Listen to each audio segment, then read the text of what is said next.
Hey, my name is Mike Smooth Hamilton.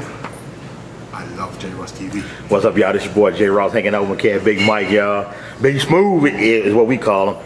And man, this cat here, we gonna talk about his strap later, y'all. Big Mike from across the pond, y'all, over in London, man. But he in the States, man. He touring with Daley. They opening up tonight in St. Louis for Leela James. And hey, Big Mike, man, that Fender you got sound good, man. What made you go with Fender, bro?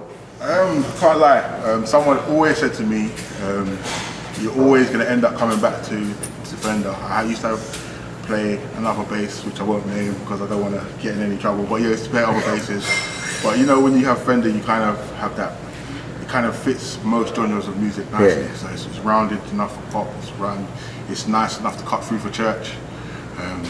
You can use it nicely in jazz. The back pickup's real nice for the Jacko kind of sound.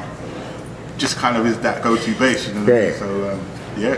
Hey Mike, so growing up, did you always know you wanted to play bass? I knew I wanted to do music. I started trying to play drums. My dad wanted me to play guitar.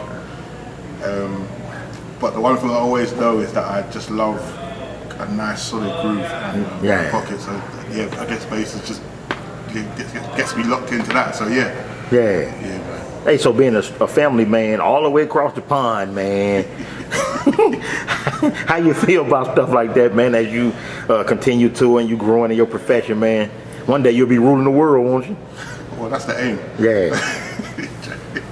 No, but yeah, you know what? It's fun. It's not. I can't take for granted the fact that you have a gift that allows you to travel and to see things that you wouldn't go to places and see things that you wouldn't necessarily, you know what I mean, go to just by chance. So the fact that I get a plane ticket bought for me and I'm told that I've got to be here at a certain time, I can't take it for granted at all, man. So I give thanks for those opportunities. Yeah. You know what I mean? So give thanks, man, definitely. Hey, so growing up, how was your practice regimen? Anything in particular you practice on you can tell young cats? Yeah, I mean, I always say to people all the time, don't make music boring. Music's not boring. There's so many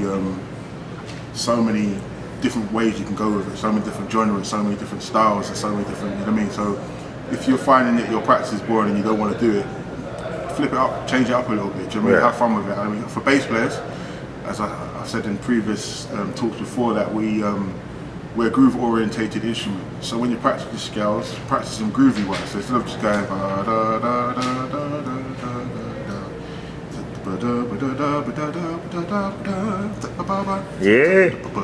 you know, you have fun with it, put some ghost notes in there, do you know what I mean? Enjoy your instrument, get to know it inside out, and then the world is your oyster, man, do you know what I mean? Yeah. Definitely. Hey, who are some of your musical heroes growing up? Oh man, definitely I'd say my mum and dad used to bang out, so Hezekiah Walker, Barrett Sisters, Tremaine Hawkins, Church Boy, Isabel Armstrong. Yeah, I was church through. The first time I heard a secular, so to speak, record was, I think I was probably like just before my teens. It wasn't. I was literally just gospel from birth right up until. Do you know what I mean? And I don't get me wrong. I completely give thanks for it because that's my upbringing. Do you know what I mean?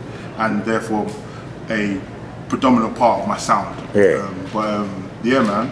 So getting to listen to that my whole time growing up, again, that's it enforced the whole groove and pocket in my style of my playing. So yeah, keep thanks. So as you was growing up as a musician, did you find that the gospel bass lines, gospel grooves, and the way they attack the patterns and stuff, did it enhance your playing now? Yeah. Can you look back and dig it out? Yeah, 100%. Like when I listen to people like Reggie Parker, that's a lot of what I used to listen to growing up, and like his attack and the way he approached songs.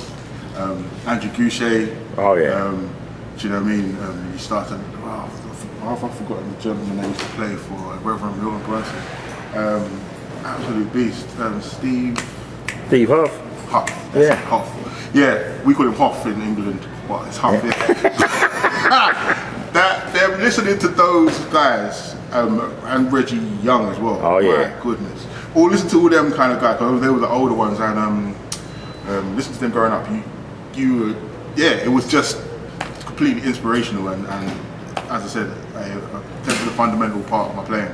And that's growing up, and then started to hear, younger cats that had grown up under them, so people like DW.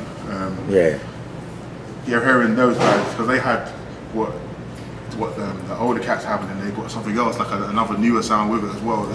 It's like it opened up your mind and your ears to bass and hold it away, because bass is definitely an instrument which is low end orientated, but some of the higher melodies and the nice inflections that these guys are putting in, it's mind blowing, man. But hey, well, you're a relatively young man, man. What you see yourself doing, say 10 years from now? Where you want to be at? I'll be honest, I don't like touring, but I don't want to tour as much. Yeah. I want to kind of get more into the behind the scenes, into my writing, production, management, that sort of side of things, ministry. Oh yeah. But tell folks, how can they find you on Facebook, Instagram, all that noise? Yes, so on Instagram and Twitter and Snapchat, I'm the same name, Mike Smooth Groove. So it's Mike MIC, and it's Smooth Groove, SMOOVE Groove, GROOVE, and I'm there. All right, that's Big Mike, y'all. We in St. Louis, hanging out at the Ready Room. He getting ready to do it up for Daley. Y'all here, they open up for Layla James. We're gonna let them bounce, y'all. This your boy J. Ross. We 10 million strong, and we gone. Peace. Thank you for having me, man. Much love to you, dog.